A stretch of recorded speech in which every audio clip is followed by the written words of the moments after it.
राजनीति की भेंट कोरोना वॉरियर्स क्यों?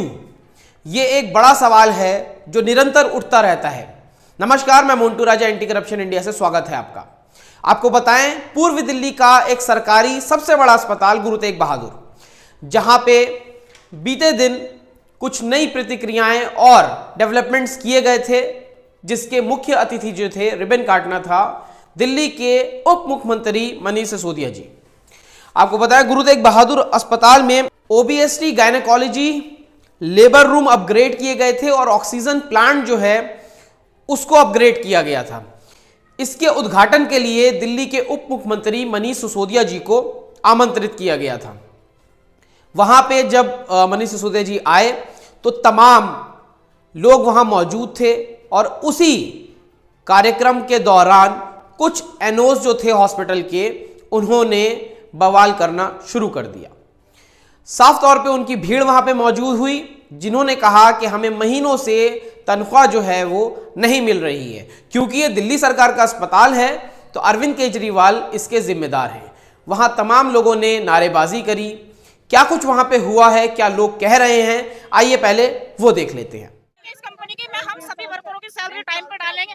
हमारा जो गवर्नमेंट की तरफ से सब कुछ आता है, सब कुछ ये मीडिया के सामने बोला है, कल ये लोग हम लोग को ट्रांसफर लेटर लेकर यहाँ से निकाल देंगे।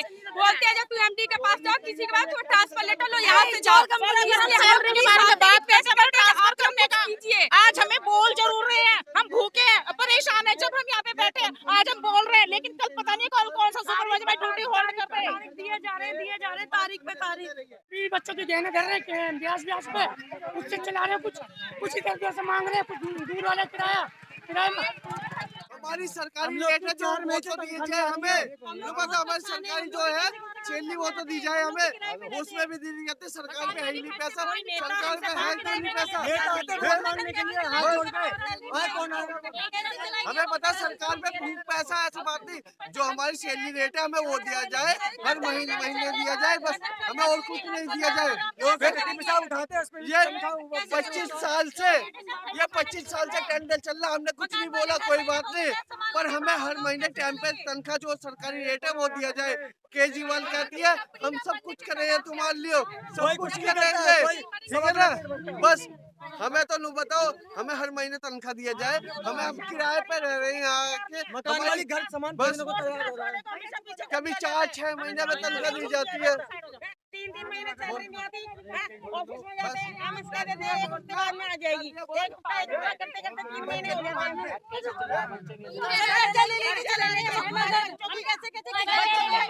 ये 4 महीने हो गए, कोई तक 1 रुपया नहीं आया। जिस कंपनी के लिए आज हम खड़े हुए हैं, आज हम हमारा जो मैटर है वो मेन मैटर ये है कि जिस कंपनी का टेंडर 25 साल से चल रहा है, आज तक उस कंपनी ने कभी किसी वर्कर को टाइम पे सैलरी नहीं दी है। इसी चक्कर में आज हम यहाँ खड़े हुए, हमारे बच्चे स्कूल से घर बैठे हुए, फीस नहीं मिल रही जा रही, उनके घर में खाने को नहीं मिल रहा, किराया नहीं जा रहा, हम क्या करें? और कोई नेता हमारी सुनने को तैयार नहीं है। हमें अगर हम आवाज उठाते हैं, अगर हम अपनी सैलरी के लिए, अगर हम अपनी सैलरी के लिए, अगर हम अपनी वो हमारी कुछ नहीं सुन रहे, अगर हम अपनी सैलरी के लिए आवाज उठाते हैं कि सैलरी कब आएगी, तो हमें ट्रांसफर करने का धमकी दी जाती है। हमारी भी तो सुनो, कोई सरकार हमारी सुनने में कोई सुनवाई नहीं है। मंत्री जी ने वही कहा जो बस उनके कान में बोल दिया, 1 हफ्ते बाद में आ जाना। उन्होंने सर हमारी क्या तो 4 महीने भी, हमें हर महीने टाइम पे सैलरी चाहिए, जो न्यूनतम वेतन हमारा है वो आना चाहिए, हमें और कुछ नहीं चाहिए। सर कोई नहीं मिलना चाहता, हमसे कोई नहीं आता, कोई नहीं आता हमारे से बात करने, कोई नहीं आ रहा। की लैट्रिन बाथरूम साफ करते हैं, हमें तो महीने तनख्वाह दी जाए। हमें 6-6 महीने 5-5 महीने तनख्वाह नहीं दी जाती। यो शिवालिक कंपनी पर टेंडर दे रखा है।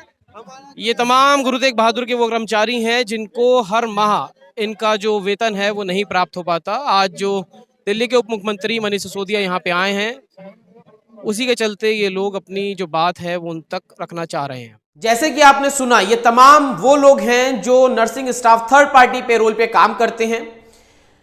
कहा भी ये जा रहा है कि 20 साल से ज्यादा का समय हो चुका है, जो कंपनी है वो निरंतर उसी कंपनी के साथ कॉन्ट्रैक्ट है, अस्पताल का और उसी के दौरान जो है इन लोगों को दिक्कतें आ रही हैं।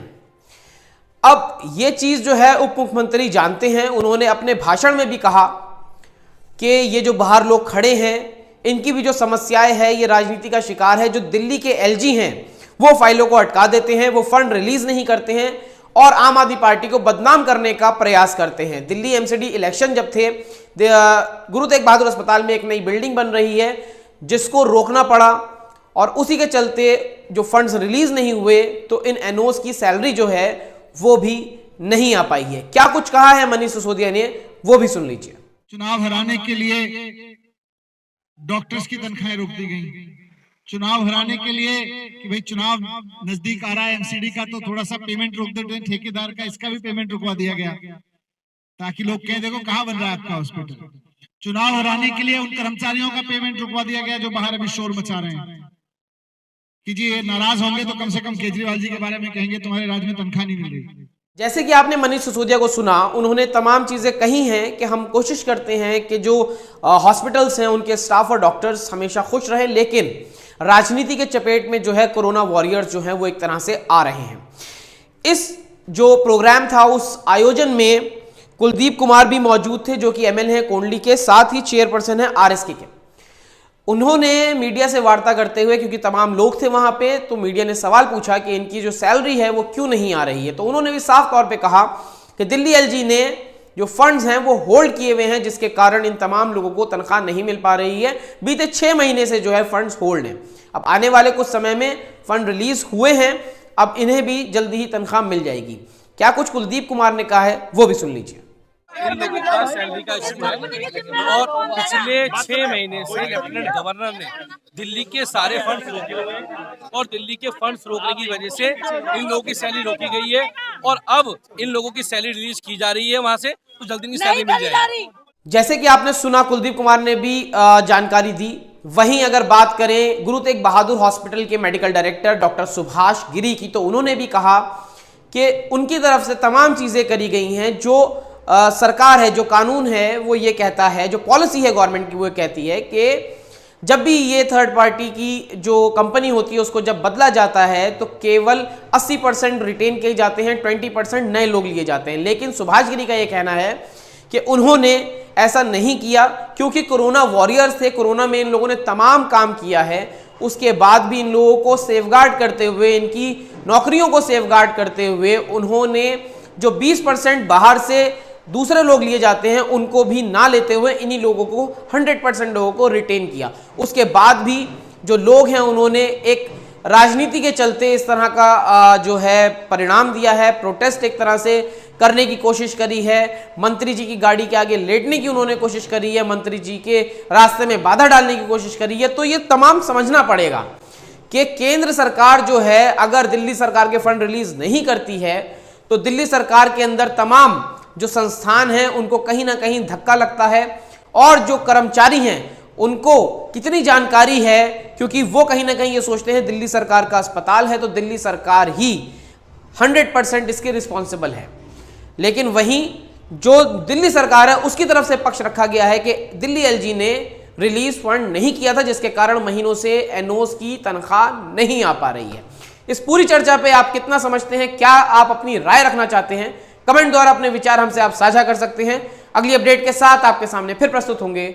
नमस्कार। सब्सक्राइब करें हमारे YouTube चैनल को और बने रहें हमारे साथ।